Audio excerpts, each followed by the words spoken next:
Hello and welcome to all Mishra sir के इस online platform पर एक बार पुनः आप सबका स्वागत है। आज के इस एपिसोड में हम लोग देखेंगे 1935 का भारत शासन अधिनियम और उससे आगे भारत के संविधान बनने तक की स्थिति को लगभग इस वीडियो में कवर करने का प्रयास किया जाएगा। सबसे पहले कल हमने आपको बता दिया था, उसका एक बार पुनः चर्चा कर लेते हैं। कल के वीडियो लेक्चर में जो लास्ट वीडियो लेक्चर जिसमें आप लोगों ने देखा था 1858 का चार्टर देखा, 1861 का, 1873 का, 1876 का, 1892 का, 1909, 1919 के कानून की समीक्षा करने के लिए साइमन कमीशन भारत आया हुआ है। 1900 साइमन कमीशन को पढ़ने के बाद हम लोग स्थिति बन चुकी थी कि जो रिपोर्ट प्रस्तुत की गई उसी रिपोर्ट को कहा गया गवर्नमेंट ऑफ इंडिया 1935 भारत शासन अधिनियम। तो आज के इस एपिसोड में देखेंगे भारत शासन अधिनियम 1935 और उसके महत्वपूर्ण प्रावधानों को, और उसके पश्चात देखेंगे 1937 का प्रांतीय चुनाव। 1937 के प्रांतीय चुनाव के बाद देखेंगे आगे चल करके जब द्वितीय विश्व युद्ध में 1939 में विश्व युद्ध शुरू हो जाएगा और उसके पश्चात 16 सितंबर 1939 को कांग्रेस के द्वारा विभिन्न जगहों से इस्तीफा दे दिया जाएगा। आगे चल करके अगस्त प्रस्ताव आएगा, फिर व्यक्तिगत सत्याग्रह होगा, क्रिप्स मिशन आएगा। इन सारी चीज़ों को आज के इस वीडियो लेक्चर में कवर करने का प्रयास किया जाएगा। तो सबसे पहले हेडिंग आपकी आज की पड़ेगी 1935 का भारत शासन अधिनियम। इसमें क्या क्या महत्वपूर्ण बिंदु है। 1935 का भारत शासन अधिनियम के अंतर्गत यदि आप देखें तो जो सबसे महत्वपूर्ण प्रावधान किया गया, प्रांतों में द्वैध शासन को समाप्त कर दिया गया और केंद्र में द्वैध शासन को लागू किया गया।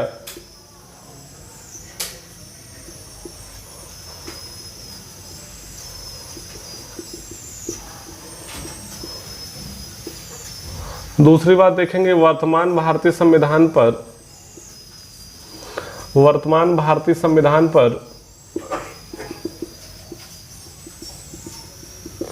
लगभग 75% इसी गवर्नमेंट ऑफ इंडिया भारत शासन अधिनियम 1935 का आपको प्रभाव दिखाई देगा। तीसरी क्या महत्वपूर्ण बात होगी, इसके अंतर्गत 1 अक्टूबर 1937 को भारत में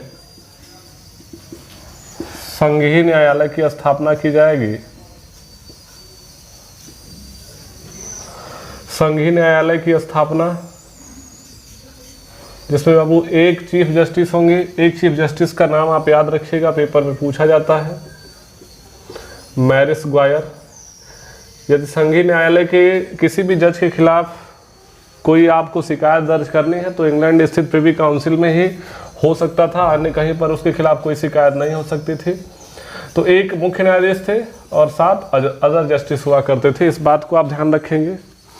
अगली खास बात है, इसमें 3 सूचियां बनाई गई बाबू। एक बनाई गई संघ सूची। संघ सूची में 1935 के शासन अधिनियम में 59 विषय रखे गए। संघ सूची के बाद बनाई गई राज्य सूची। राज्य सूची में 54 विषय और एक बनाई गई समवर्ती सूची। आगे चलेंगे जब संविधान आपका बन जाएगा, वर्तमान भारतीय संविधान, और किस प्रकार से क्या क्या चीज़ें आएंगी, कितने कितने विषय वस्तु आएंगे, तब वहाँ पर देखा जाएगा। समवर्ती सूची में देखेंगे तो 36 विषय। इसके अलावा अगला जो महत्वपूर्ण पॉइंट, भारत परिषद का अंत कर दिया गया।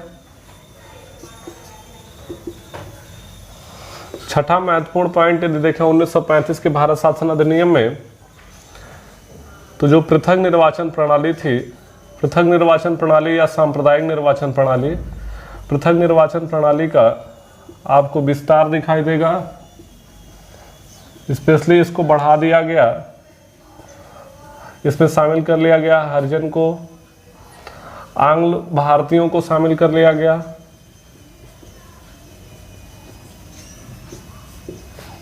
ईसाइयों को शामिल कर लिया गया। ये आपको दिखाई देगा। और एक और महत्वपूर्ण पॉइंट जो पेपर में ज़्यादातर पूछा जाता है, वर्मा या तो म्यांमार को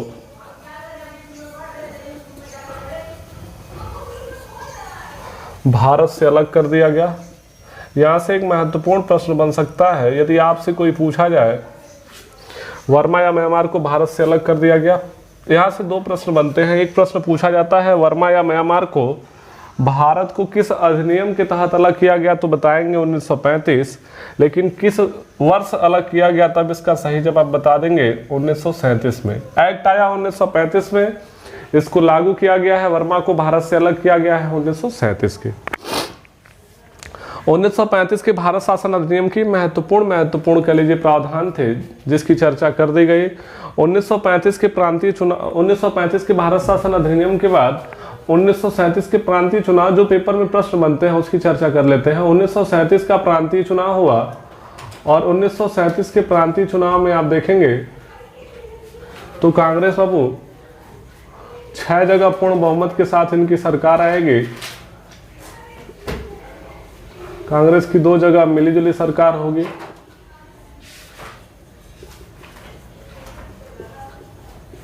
इन 6 जगह जो पूर्ण बहुमत था, स्पेशली आप देख सकते हैं तो मद्रास में, मद्रास के बाद मध्य प्रांत में, मध्य प्रांत के बाद संयुक्त प्रांत में, मध्य प्रांत बोले तो मध्य प्रदेश, संयुक्त प्रांत बोले तो वर्तमान समय की यूपी के हिसाब से आप कह सकते हैं।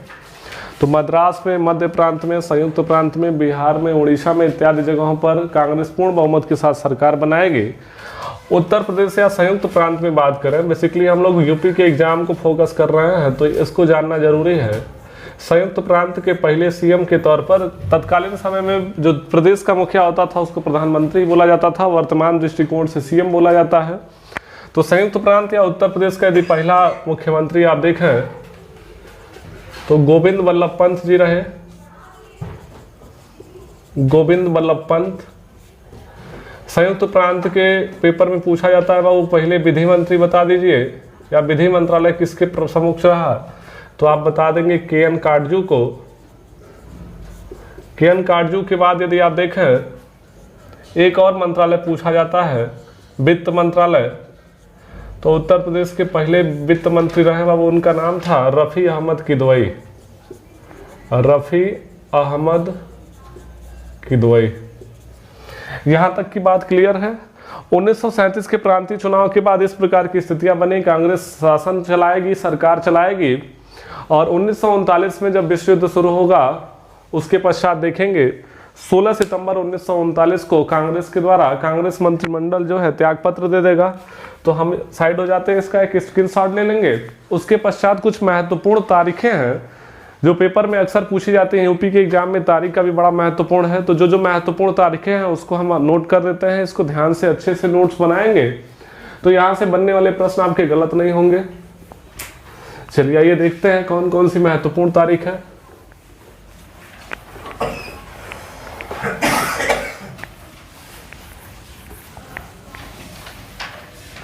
देखा कुछ महत्वपूर्ण तारीख लिख देते हैं।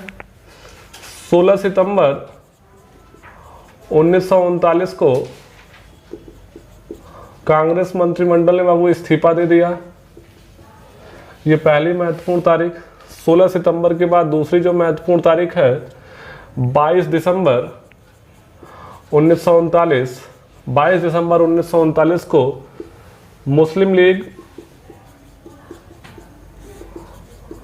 और प्लस भीमराव अंबेडकर साहब, इन लोगों के द्वारा मनाया गया मुक्ति दिवस, इसको याद रखेंगे।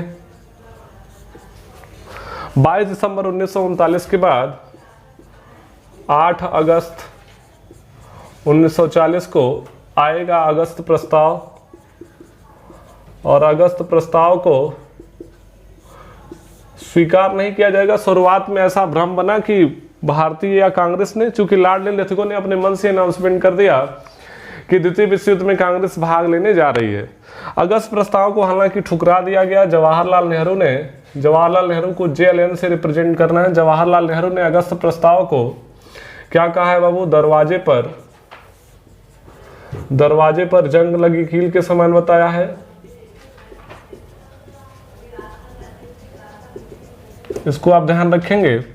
8 अगस्त 1940 के बाद यदि आप देखें तो 17 अक्टूबर 1940 को शुरुआत हो जाएगी व्यक्तिगत सत्याग्रह की। और व्यक्तिगत सत्याग्रह में देखेंगे तो पहले जो सत्याग्रही थे, प्रथम सत्याग्रही यही पूछा जाता है। बाकी हम चाहें तो आपको और भी नाम बता सकते हैं, लेकिन ज़्यादातर पेपर में जो बात की जाती है उसी पर हम लोग फोकस करते हैं। नहीं तो इसके अलावा इस सत्याग्रह में जितने लोग शामिल हैं उनका नाम बताया जा सकता है। 17 अक्टूबर 1940 के बाद आगे चल करके आप देखें एक और महत्वपूर्ण तारीख 12 जुलाई 1942। 12 जुलाई 1942 को देखेंगे तो वर्धा प्रस्ताव हुआ पास, और इसी वर्धा प्रस्ताव में जब भाषण दे रहे थे गांधी जी 70 मिनट के संबोधन के पश्चात इनको पट्टाभ सितार मैया के द्वारा कहा गया कि मानो धरती पर फरिश्ता उतरा हुआ है। 12 अगस्त 1942 के बाद यदि आप देखें, 12 जुलाई 1942 के बाद आप देखेंगे तो 8 अगस्त 1942 को शुरू होगा भारत छोड़ो आंदोलन। जो इतिहास में गांधी युग में आपको ये सारा टॉपिक पढ़ा चुके हैं, बशर्ते यहाँ पर एक बार हल्का सा रिव्यू, कौन कौन सी तारीख महत्वपूर्ण है जहां से अक्सर पेपर में प्रश्न पूछा जाता है। 9 अगस्त को क्या हुआ, 9 अगस्त 1942 को शुरू हुआ ऑपरेशन जीरो आवर, और इसी ऑपरेशन जीरो आवर के तहत कांग्रेस के बड़े नेताओं को गिरफ्तार कर लिया गया। इसकी भी चर्चा हुई है आपके इतिहास वाले पोर्शन में। 9 अगस्त 1942, इसके पहले देखेंगे तो भारतीयों को एक प्रलोभन के तौर पर एक मिशन भेजा गया था 23 मार्च 1942 को। 23 मार्च 1942 को बाबू एक मिशन आया जिसका नाम है क्रिप्स मिशन। इसको ध्यान रखेंगे, इसकी भी तारीख महत्वपूर्ण है।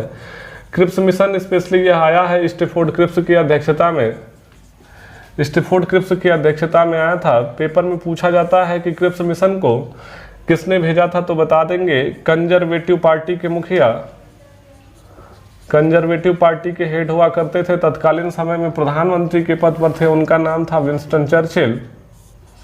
और विंस्टन चर्चिल के द्वारा क्रिप्स मिशन को या स्टैफोर्ड क्रिप्स की अध्यक्षता में जो मिशन भेजा गया था भारतीय संविधान के निर्माण के क्रम में सहायता के लिए स्पेशली इसको भेजा गया। कहा कुछ ऐसा गया कि द्वितीय विश्व युद्ध की समाप्ति के पश्चात यह मिशन या क्रिप्स मिशन जो है संविधान बनवाने में मदद करेगा, इसीलिए क्रिप्स मिशन को देखेंगे तो क्रिप्स मिशन को मोहनदास करमचंद गांधी ने क्या कहा है बाबू, तो बता देंगे पोस्ट डेटेड चेक की संज्ञा दी है या तो उत्तर दिनांकित चेक की संज्ञा दी गई है क्रिप्स मिशन को। इस बात को आप ध्यान रखें। 23 मार्च 1942 के बाद क्रिप्स मिशन के पश्चात देखें आगे चल करके द्वितीय विश्व युद्ध की समाप्ति के पश्चात सेकेंड वर्ल्ड वार की समाप्ति के बाद, सेकेंड वर्ल्ड वार की समाप्ति, WW का मतलब है world war, second world war की समाप्ति के बाद यदि आप देखें तो ब्रिटेन में किसकी सरकार बने, ब्रिटेन में क्लीमेंट एटली की सरकार बने, क्लीमेंट एटली की सरकार बने। और क्लीमेंट एटली को माना जाता है, क्लीमेंट एटली को लोकतंत्र का समर्थक नेता माना जाता। तो क्लीमेंट एटली सरकार बनाने के पश्चात क्लीमेंट एटली ने यह घोषणा की, जिसको एटली की घोषणा के नाम से जाना जाता है। क्लीमेंट एटली ने घोषणा की कि 30 जून 1948 तक आते आते भारत को हम आज़ाद कर देंगे। तब तक विशेष तौर पर भारतीयों का संविधान निर्माण का सहयोग करने के क्रम में यह अपने कैबिनेट से 3 सदस्यों को निकालकर भारत भेजेगा, जिसे हम लोग कैबिनेट मिशन के नाम से जानेंगे।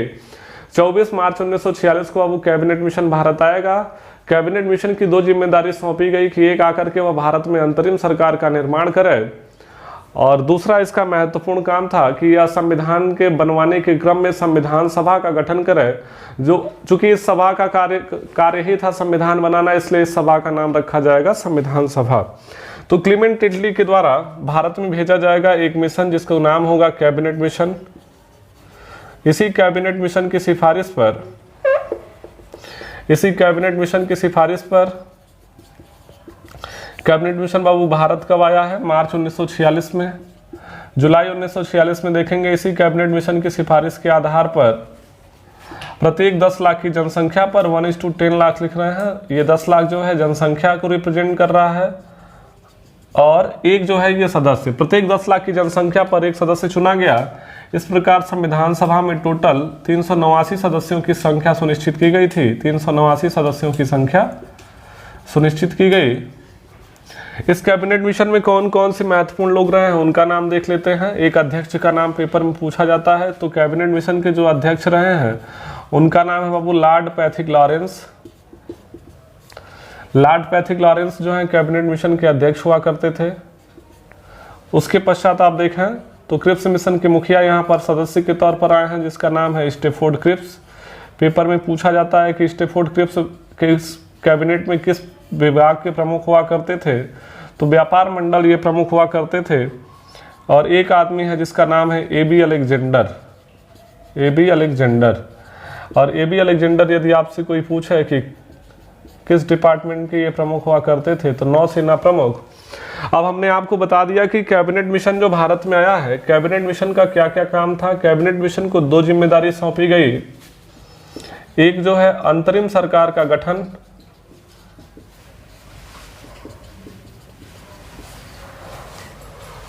और दूसरा संविधान सभा का निर्माण। यही अंतरिम सरकार की जिम्मेदारी दी जाएगी। अंतरिम सरकार के अध्यक्ष के तौर पर तत्कालीन समय का जो वायसराय है, जिसका नाम है लॉर्ड माउंटबेटन, उसको अध्यक्ष होगा इस सरकार का। अंतरिम सरकार का अभिप्राय ये आप समझ सकते हैं कि एक अस्थायी सरकार, और इस अंतरिम सरकार में भारत के लोगों को शामिल किया जाएगा। और भारत के लोगों को अलग अलग, जो उस समय के कांग्रेस के, मुस्लिम लीग के बड़े बड़े नेता हुआ करते थे। हालांकि शुरुआत में मुस्लिम लीग ने कहा कि हम इसमें शामिल नहीं होंगे, लेकिन आगे चल करके मुस्लिम लीग के भी नेता इसमें शामिल होंगे। और उसके पश्चात अंतरिम सरकार का गठन होगा, और फिर लॉर्ड माउंटबेटन प्लान आएगा। लॉर्ड माउंटबेटन प्लान आने के बाद देश का विभाजन हो जाएगा। देश का विभाजन हो जाने के पश्चात पुनः संविधान सभा, एक नई संविधान सभा बनेगी। संविधान सभा की पहली बैठक हुई थी 9 दिसंबर 1946 को। उसमें कुछ विशेष काम नहीं किया गया।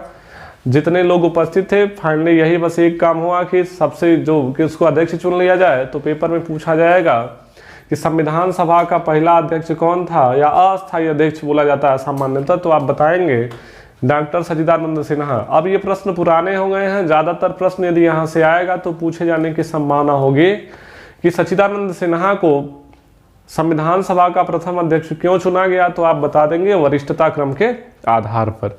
तो अगले एपिसोड में बाबू मुलाकात होगी इसी विषय के आगे से कि अंतरिम सरकार का गठन और संविधान सभा का कैसे कैसे चुनाव होगा। अंतरिम सरकार के पश्चात जो नई कैबिनेट बन करके आएगी, उसमें कौन कौन सा मंत्रालय किसको मिलेगा, संविधान सभा का सबसे पहली बार शब्द किसके द्वारा दिया गया, कांग्रेस के किन किन सम्मेलनों में यदि आप देखें तो जैसे 1918 में, 1934 में, 1936 में, 1937 में, ये 4 प्रमुख ऐसे अधिवेशन होंगे जहां पर संविधान सभा शब्द आपको दिखाई देगा।